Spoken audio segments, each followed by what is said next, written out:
And we live, YouTube. Today, we got an interesting video. Why Hollywood is terrified of dark animation. Personally, this used to be like my top cartoons to watch growing up. I used to love when it got a little gritty. The James and the Giant Peach. Even Coraline was pretty dope, in my opinion. But you really don't see that too much these days. So I think we're gonna figure out why. Without further much ado, let's get right into it. Abandon this futile mission, Moses. That was no accident. Baby. Now, you're going to stay here forever. Why did these movies disappear? Cast your eyes over the last few years of Hollywood animation. Hoppers, Wish, Elio, Elemental, Goat, every single one of them a family movie, a comedy, lacking any real maturity. How long has it I ain't seen none of those movies, I ain't gonna hold you.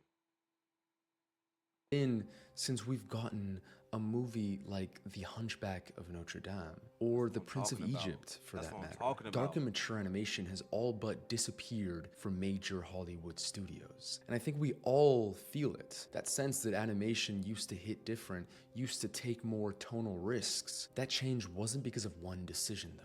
It was death by 1,000 safe choices made over decades by studios that forgot what the medium is actually capable of. But how did we get here? And is there a way back? Or will anime and indie animation just continue to grow in popularity to the detriment of legacy studios? Honestly, the answer is way more complicated and frustrated than I thought it would be.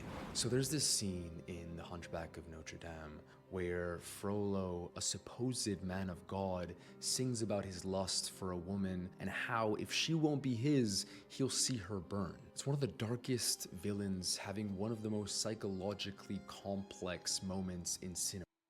I mean, but that's religion for you though. I'm gonna keep it a buck. That's religion for you.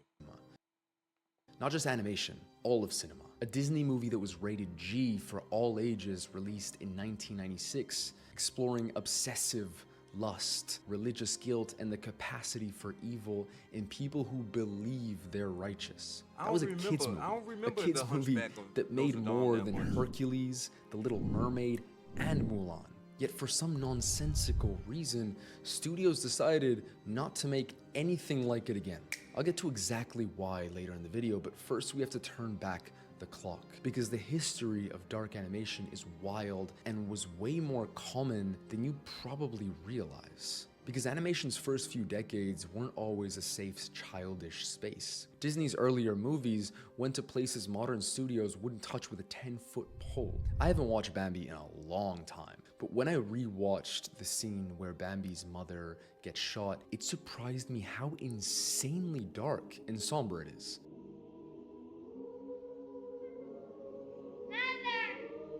Oh yeah, nah. Pinocchio is also disturbingly dark, especially when the kids start turning into donkeys.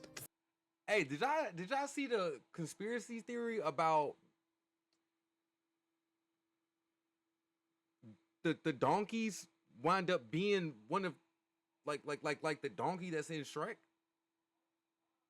Like, what y'all think about that? That's a conspiracy. That's one of those like movie conspiracies that I don't even really know if I could actually track that well, but it's fun to think about. Fox and the Hound is heartbreaking with how best friends get turned into enemies. Dumbo is also pretty dark in some scenes. And then there's The Black Cauldron, a movie that got released in 1985. Disney's most ambitious, darkest film of all time, arguably, with one of the scariest villain designs in all of Disney history. Genuine horror and disturbing scenes. It was the first Disney movie to be rated PG instead of G, and could have even been given an R rating had they not cut around 15 minutes worth of intense scenes. It cost $44 million to make, the most expensive animated movie ever made up to that point, yet it completely flopped, making only $21 million.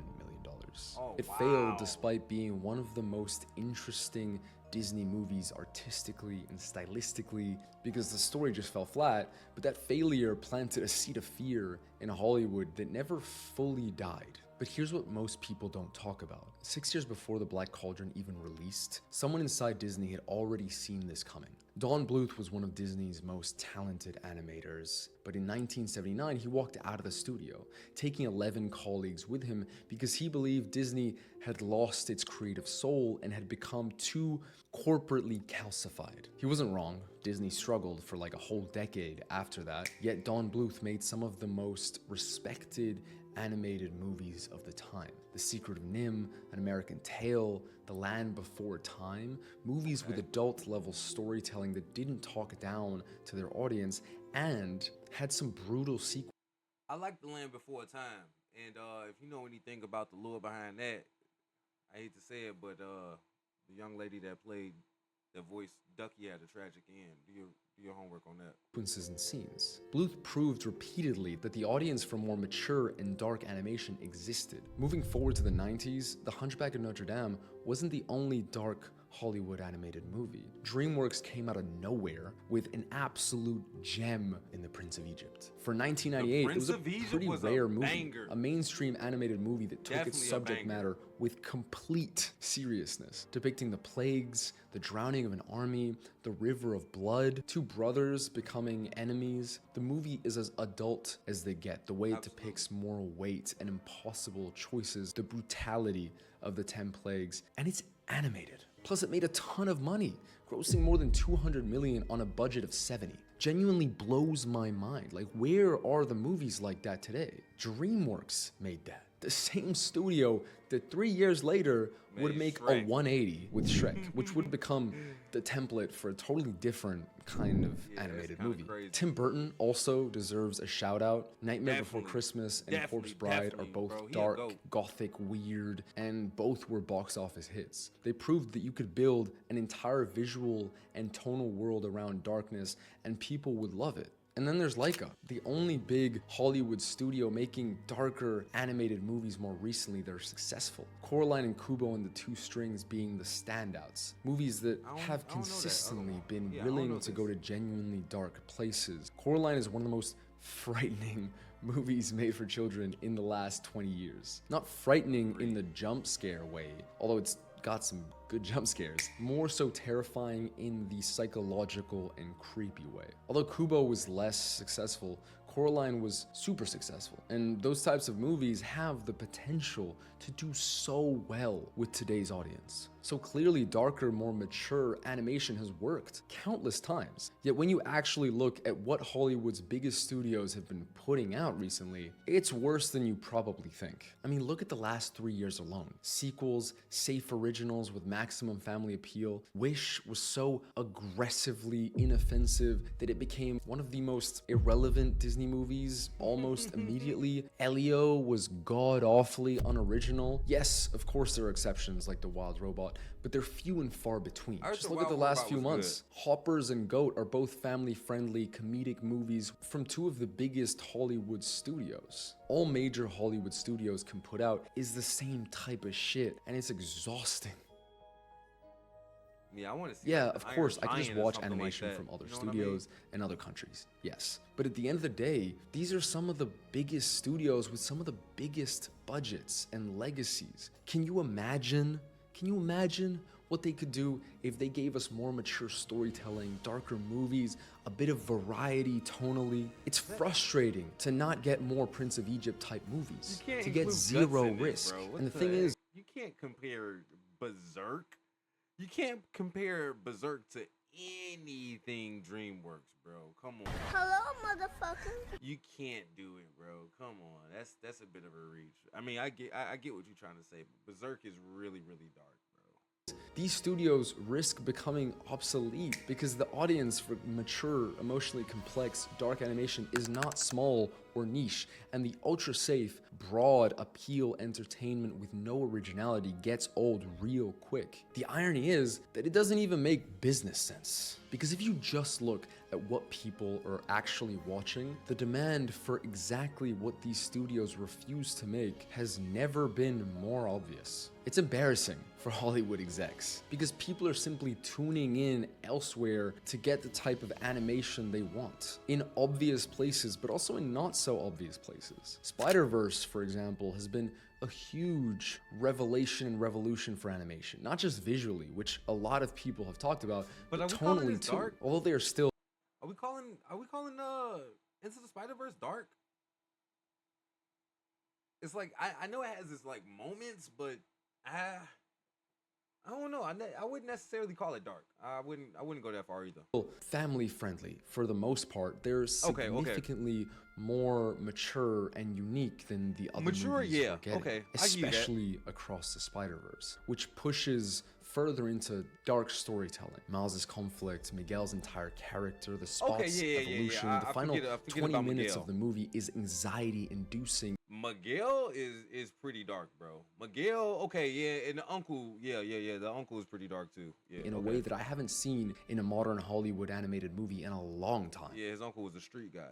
That movie didn't come across tonally as a movie for kids, but rather teens and young adults, which is already a step forward in the right direction. The indie animation space is also filling that gap, which is quietly having its most exciting moment in years. There's a reason shows like The Amazing Digital Circus have hundreds of millions of views. Apart from it being incredibly unique, it takes risks tonally, and although it's comedic, that doesn't stop the maturity and complexity from shining through. The final episode of this YouTube animated show is going to release in cinemas. Do you realize how insane that is? As of the most recent news, it's going to be airing on more than 1,800 screens across the US, plus 51 other countries across the world. This is literally a monumental moment for— Bro, what is this? What is this? I've never seen this a day in my life. I don't know if I'm getting old or this is like just the next level of brain rot, but like, I can't understand what this is. What type of content is this? On more than 1,800 screens across the US, plus— and it's popular as hell. 51 other countries across the world. This is literally a monumental moment for animation. If this goes well, it opens the door for other indie animated shows to get theatrical distribution, which potentially could mean less cinema revenue for big animation studios. Anime is another obvious place where people get their fill of more mature, dark storytelling. Most of Studio Ghibli, Perfect Blue, Akira, movies that operate at a register of emotional complexity Hollywood animated movies almost never attempt. And the Western appetite for anime has been growing every year, like we all know. Demon Slayer, Jujutsu Kaisen, Your Name, Devilman Crybaby, Attack on Titan. People are consuming these stories voraciously. The boy— Shouts out to Attack on Titan. This is probably one of the best scenes ever animated of all time. The Heron, a mature movie with dark tones that just came out a few years ago, did great and won the Oscar. 2 anime movies grossed nearly $1 billion worldwide last year, one of them being R-rated. These aren't niche movies that found a cult following. Streaming platforms have also been cautiously pushing into darker animated territory too. Arcane and Invincible being the most significant examples, but Primal is another great example on Prime. Scavenger's Reign too. Gorgeous, complex, and Scavenger's Reign was amazing. Of letting its characters suffer real consequences. Streaming platforms know people want these stories and they're delivering in bunches. The gap Hollywood left is being filled enthusiastically. I didn't watch Arcane. Is Arcane worth watching? Let me know in the comments. By everyone except Hollywood. Despite getting so many good dark animated movies from Hollywood in the history of animation, and there clearly being an audience for good, dark, and mature animated storytelling, we've gotten none of that in the past decade. Why? Well, It's more complicated than it seems. There are three main factors that have been in play for decades, so let me explain. The first is the oldest and most obvious, something we've all heard before, that animation is for kids. But the root of this surprised me when I really looked into it. Just as an aside though, I feel like it would be normal for an animation fan to say, oh, no one actually believes that anymore. With all the great, mature animation that's coming out, there's no way. And I've thought that too. But I still get comments from family members that disparage animation. Even my parents sometimes assume that just because a movie is animated, it's childish. The notion that animation is just for kids is still very much ingrained in older generations. Yeah, I mean, even the former CEO of Disney basically implied that animation is just for children in an interview in 2022. I always say that when fans and our audiences put their kids to bed at night after watching Pinocchio, they're probably not going to tune into another animated movie. If he thinks that, I'm sure a lot of executives at these studios think the same damn thing. That's and it applies wild. to animation directors get it, inside though. Hollywood too, that are forced to face this conversation constantly in a way live action directors simply never do. A live action director never has to justify why their movie is too adult. An animation director has to fight that assumption constantly. They have to fight the entire industry's preconceived notions about what animation is supposed to be. But it wasn't always like that. Animation actually started as a niche adult medium, with cartoons like Betty Boop, Popeye, and even early Mickey Mouse that all gained mass popularity in the 20s and 30s in the US. But with Disney's successes coming from their more fairy tale, kid-friendly movies like Snow White, Cinderella, Peter Pan, and also the Hays Code censoring mature animation content, multiple generations were conditioned to view animation as children's entertainment. Add to that the continued success of Disney, especially in the Renaissance, and the millions of kids that sat in front of the TV with a bowl of cereal every weekend and watched TV cartoons like Scooby-Doo, the Flintstones, Tom and Jerry, and the perception became self-reinforcing. Animation and cartoons are for kids. Decades of positioning animated movies as children's entertainment created a belief so ingrained that nobody inside the industry stops to question it anymore, which means every decision downstream of it follows automatically. In parallel, shows like The Simpsons and South Park were gaining enormous popularity in the early 90s, so by the time the Renaissance was in full swing, animation could only be two things: childish family entertainment or adult raunchy comedy. That's it. Anything that didn't fit neatly into one of those two buckets was extremely hard to get greenlit. But that's just one piece of the puzzle. Money is an even bigger part of it. See, a sequel to a known property comes with a built-in audience, marketing, merchandise. An original, mature animated movie comes with risk and a metric ton of uncertainty. From a purely financial standpoint, Toy Story 5 is a safer bet than anything new. The studios aren't dumb. I get that. The odds of an original animated movie making more in the short term than Toy Story 5 or any of these sequels is tiny.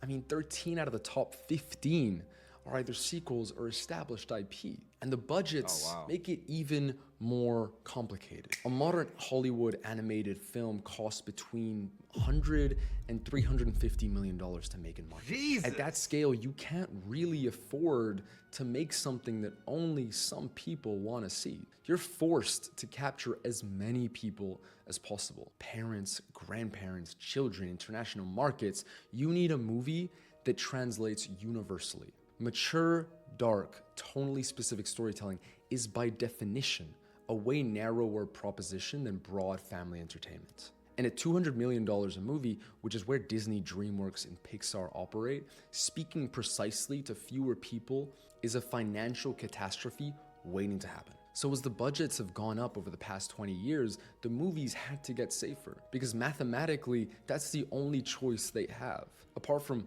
obviously lowering the budgets, which is also why a lot of the more mature, darker animation has been going to streaming, because the economics work way better. And then there's the third force. See, Darkness is unquantifiable. You can't test it cleanly. You can't put it in a formula. You can't point to a guaranteed blueprint for making it work. It's inherently risky. And in a test screening with a room full of families, the dark scene almost always tests badly, so it gets cut. The ambiguous ending tests badly, so it gets resolved. The morally complicated villain tests badly, so he becomes like just a bad guy. 100 small decisions made by rational people protecting their jobs, and the movie that comes out at the other end is unrecognizable from the one that got greenlit. Executives don't get fired for making an expensive mediocrity. They get fired for making an expensive failure, obviously, so the rational personal incentive is always the same. Greenlight the safe idea,